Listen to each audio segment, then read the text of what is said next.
সাংবাদিক ভাই ও বোনেরা, আসসালামু আলাইকুম।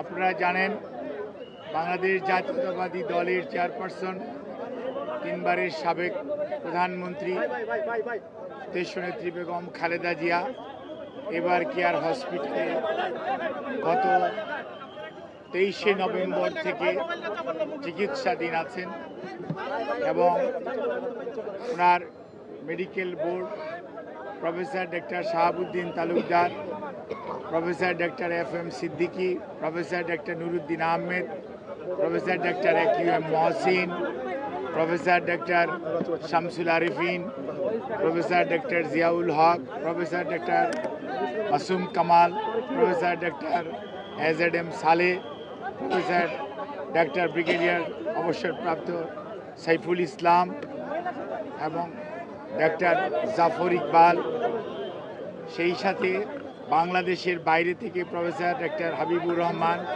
প্রফেসর ডক্টর রফিকুদ্দিন আহমেদ এবং professor John Hamilton, professor doctor Hamid Rab, professor John Patrick Kennedy, professor Jennifer Cross এবং ডক্টর জুবাইদা রহমান সহ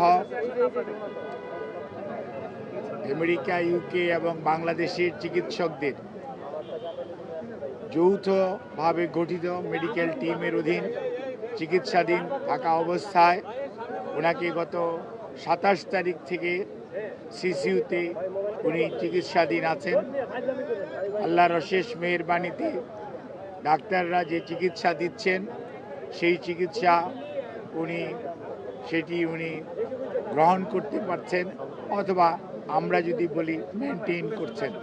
কাজেই বিভিন্ন ধরনের গুজব, বিভিন্ন ধরনের বক্তব্য বিভিন্ন জায়গায় দেখার পরিপ্রেক্ষিতে দলের পক্ষ থেকে আমাদের দলের ভারপ্রাপ্ত চেয়ারম্যান জনাব তারেক রহমান সার্বক্ষণিকভাবে ওনার চিকিৎসার তদারকি করছেন। চিকিৎসার সমস্ত বিষয়ে উনি দেশে বিদেশি চিকিৎসকদের সাথে আমাদের মাধ্যমে যোগাযোগ রাখছেন।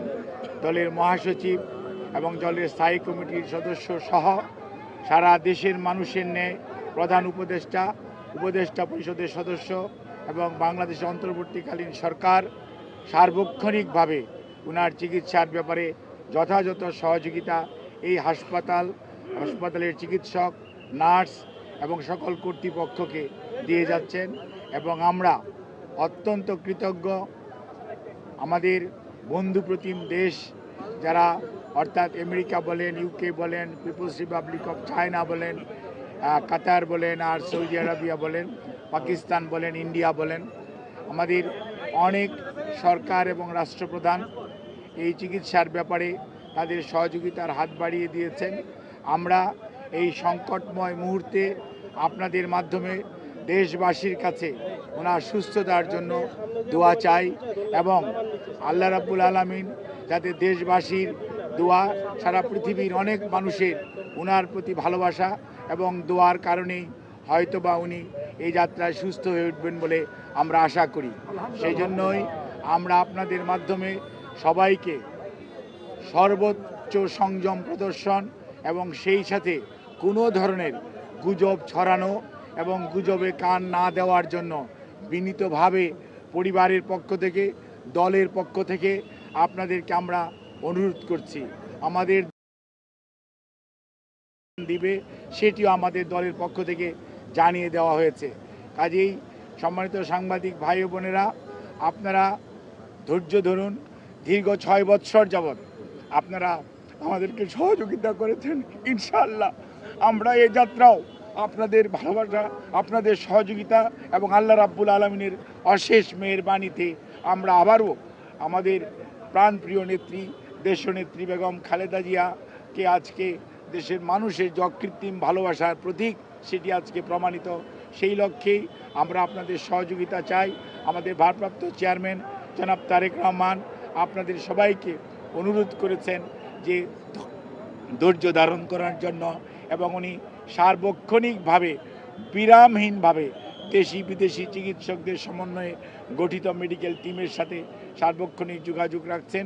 কাজে আপনাদের সহযোগিতা ছাড়া চিকিৎসা কার্যক্রম সঠিকভাবে পরিচালনা করা সম্ভব হবে না। কাজেই কোনো ধরনের গুজবে কান না দেওয়ার জন্য আপনাদেরকে অনুরোধ করছি এবং দেশনেত্রী বেগম খালেদা জিয়ার জন্য সুস্থতার জন্য আপনাদের মাধ্যমে দেশ তথা সকল ধর্মের মানুষের প্রতি আমরা উদাত্ত আহ্বান জানাচ্ছি। আপনাদের সবাইকে অনেক অনেক ধন্যবাদ। জাহিদ ভাই, আপনি বলেছেন যে একটা প্রশ্ন ছিল, যেটা হচ্ছে আপনি গুজবের কথা বললেন, সঠিক তথ্যটা না আসার কারণে যে যেভাবে পাচ্ছে সংবাদ পরিবেশন করছে এবং সামাজিক যোগাযোগ মাধ্যমেও তথ্য ছড়াচ্ছে। খালেদা জিয়ার এখনকার যে শারীরিক অবস্থা, উনি কি ওইখান থেকে কি উন্নতির দিকে গেছে বা বিদেশে যাওয়ার মতো শারীরিক কন্ডিশন তার আছে কিনা একটু পরিষ্কার করবেন। আমাদের দলের পক্ষ থেকে জানানো হয়েছে, আমাদের দলের সিনিয়র যুগ্ম মহাসচিব জনাব রিজভী আহমেদ ওনার স্বাস্থ্য ব্যতীত অন্যান্য বিষয়ে আপনাদেরকে মাঝে মাঝে ব্রিফ করবেন। আর আমি ডাক্তার এজএনএম জাহিদ হোসেন, দলের একজন কর্মী, আমি আপনাদেরকে ওনার স্বাস্থ্য নিয়ে ব্রিফ করব। এর বাইরে আপনারা অন্য কারো ব্রিফিংয়ের প্রতি কোনো ধরনের কান না দেওয়ার জন্য দল আপনাদেরকে অনুরোধ করেছে। আপনারা যদি এটা মানেন, ফলো করেন, তাহলে আর কোনো গুজবের ছড়ানোর সুযোগ থাকে না। দেশের বাইরে নেওয়ার জন্য যে কথাটি আমি পূর্বেও বলেছি, মেডিকেল বোর্ডের সদস্যরা ওনাকে দেখেছেন। আজকেও ইউকে থেকে ওনাকে দেখার জন্য বিশেষজ্ঞ আসবেন এবং ওনারা দেখবেন। দেখার পরবর্তীতে ওনাকে যদি ট্রান্সফারেবল হয়, আমাদের যদি ট্রান্সফার করার প্রয়োজন পড়ে মেডিকেল বোর্ড মনে করে, তখনই ওনাকে সেই যথাযথ সময়ে ওনাকে চিকিৎসার জন্য দেশের বাইরে নিয়ে যাওয়া হবে। আমাদের সকল প্রস্তুতি আছে, কিন্তু সর্বোচ্চটা মনে রাখতে হবে যে রোগীর বর্তমান অবস্থা এবং সর্বোপরি মেডিকেল বোর্ডের পরামর্শের বাইরে কোনো কিছু করার সুযোগ এই মুহূর্তে আমাদের নেই। ধন্যবাদ।